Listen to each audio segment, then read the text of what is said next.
Hi, my name is Joe Lalore. I've written a book called Guitar Chords for the 21st Century. It contains 1,848 C chords. Now you might say, why would we need that many chords? Well, let me explain. First of all, I've written over 30 books for United Artists and Warner Brothers. Books for Rush, Led Zeppelin, Heart, the Rolling Stones, and many more.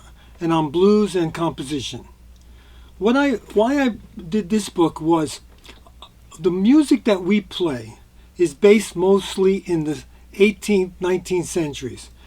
All the chords are built on thirds, or most of the chords are built on thirds. So we have major, minor, we have diminished, augmented, we have seventh chords, ninth chords. So like, let's say we even have major sevenths and 13s and 13 flat nines. But these chords have been around for hundreds of years. The composers in the 20th and 21st century have looked for new colors and ideas. So what they did was they started creating chords based on different intervals. For example, the second and the fourth and fifths and sixths, sevenths, octaves, and then mix these all together. Not only did they make these new chords and combine them, sometimes two chords at the same time, and many different types of ideas, but the way they move the chords, this is what I also approach in this book. How to move chords rather than traditional progressions. So let me explain now how I did this. First of all, to do it on the guitar is a little difficult, but what I did was, let's take this chord. This is made up of two major seconds, C, D, and E.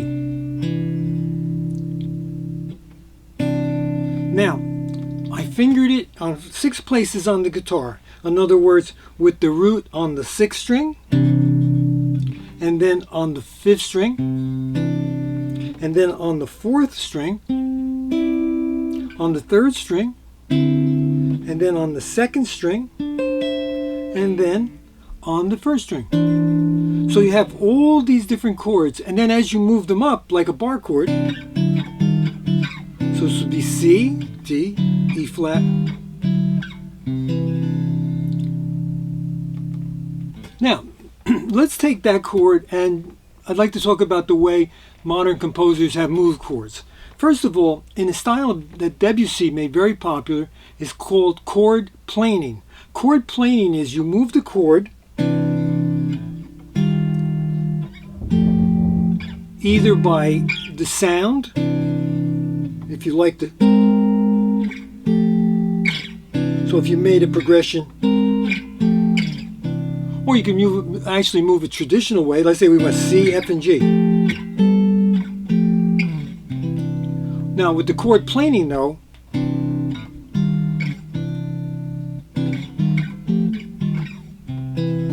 now you can move it with the bass. In other words, let's say we take a scale. Let's say a blues scale.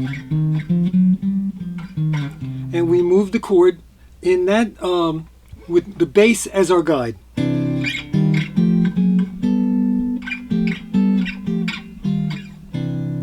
Or progression.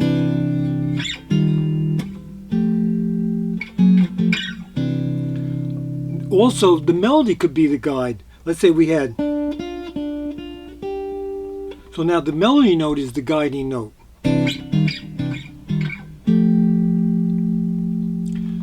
So you see, with just that alone, by one chord and moving it with the chord planing idea, you get incredible amount of progressions you could make up. Another really good way is with a pedal tone or a drone. A pedal tone is a note repeated or held below a group of chords, in the middle, or on top. So for example, let's take a traditional, let's take the note D, and let's take the D Dorian key. Now you might play the D Dorian scale. The Dorian scales when people improvise, but there's also a key. If you take a chord with every note, we stay away from the diminished, and then we have the C, D. So with the Dorian key, also too, if you're interested in modal keys, I have a book, The Songwriter's Guide to Melodies, where I show you all the modal keys and how they're used. But for now, let's take the D Dorian and let's repeat the D. So this would be a pedal tone underneath the chords.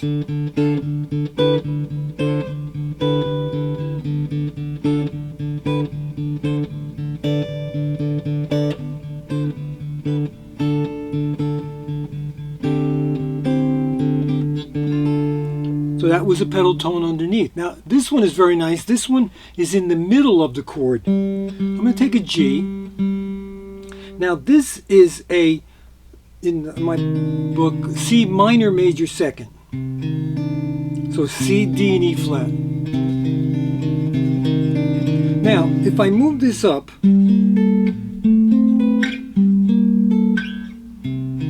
now if I put the G in the middle, and we're going to keep that G going as I just play.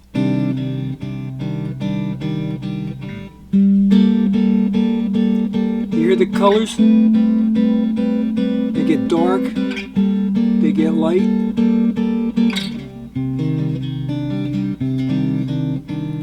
So that's a pedal tone in the middle. Now, for a pedal tone on top, I'd like to do the example, give you the example of the end of Under the Bridge by the Red Hot Chili Peppers. This is a great use of a pedal tone. So for example, at the end of the song, if you're familiar with the song, they play A, then they go to A minor, then they go to G and F. John Frusciante plays that, right? A minor, G, and then F. But he uses a pedal on top. So now we get an A with the E on top, that's in the chord. Then A minor with the E on top, that's in the chord also. But it changes the color. Now with the G, when you put the E on top, you get a G sixth. And then over here you get an F major seventh. So hear the difference?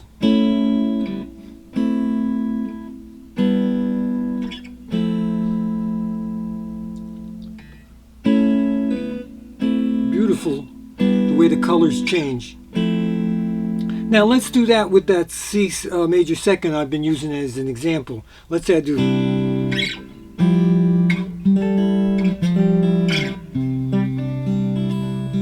Now with any one of the chords in this book, what I've done is I've taken the basic chords and I've added notes in, which is another, of course, used by everybody, adding notes into chords to change the color.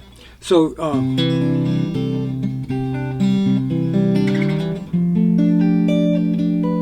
any notes you want to add in, I'll add these in, but you could, there's no, in other words, the possibilities are infinity. There's no limit to the amount of chords you can use or the colors that you can achieve. Another great chord to use is chords by fourths. So this is called chordal harmony. So here's a C perfect fourths. You can make a key.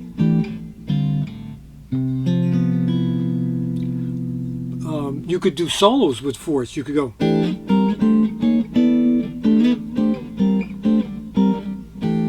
Right? You could solo instead of doing single notes. You could go.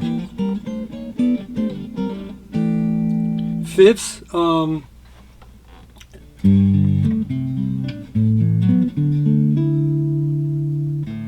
fifths are great.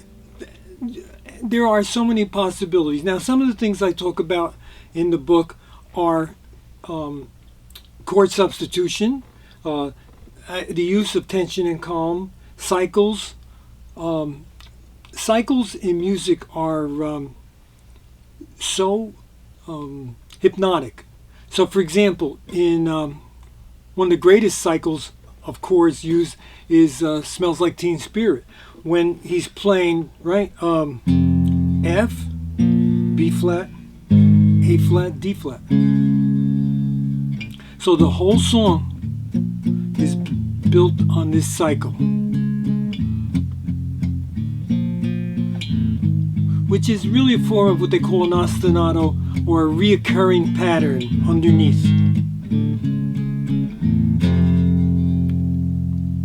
Another thing that I mentioned in the book is the use of 12-tone rows.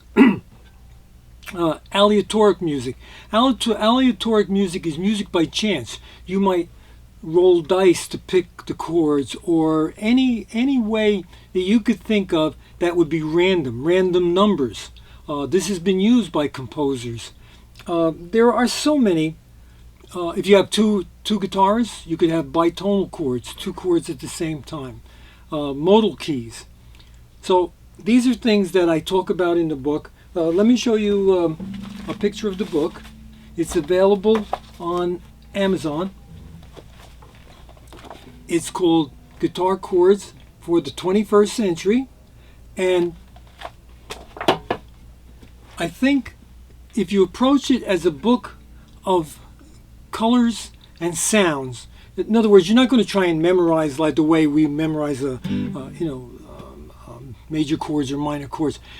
You could pick out different chords from the book and listen to the color and then just mix them up. There's another form of music that is really interesting. It's called Pandiatonic. Pandiatonic is this. Oh, by the way, too, on YouTube I have different videos about each one of these different subjects. And also, I have a podcast, Songwriting for Everyone, and number 15 is an analysis of Under the Bridge that you might find interesting. But Pandiatonic music means that our chords have pull. In other words, so if you're in the key of C, let's say, the 1 chord, the 2, the 3, the 4, so on. And the 5 pulls to the 1, the 2 pulls to the 5, right? The main progression in jazz, 2, 5, 1.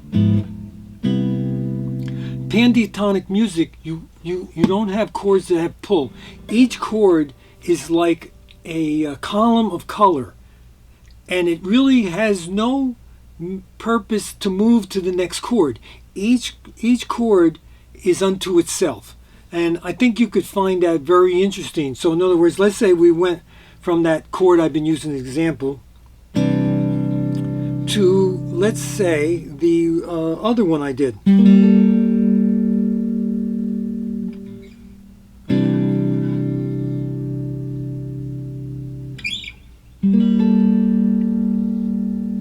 So let's say you wrote a song.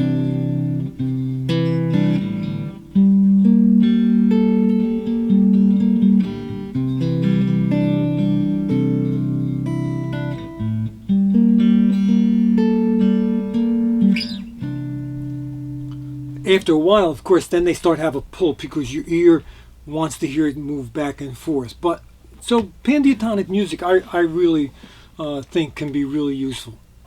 So anyway, I hope you've enjoyed this. It gives you a reservoir, I'd like to say a bottomless reservoir of ideas and colors for you to write songs to solo against, anything you want. Well, thank you so much for your time. Take care. Joe.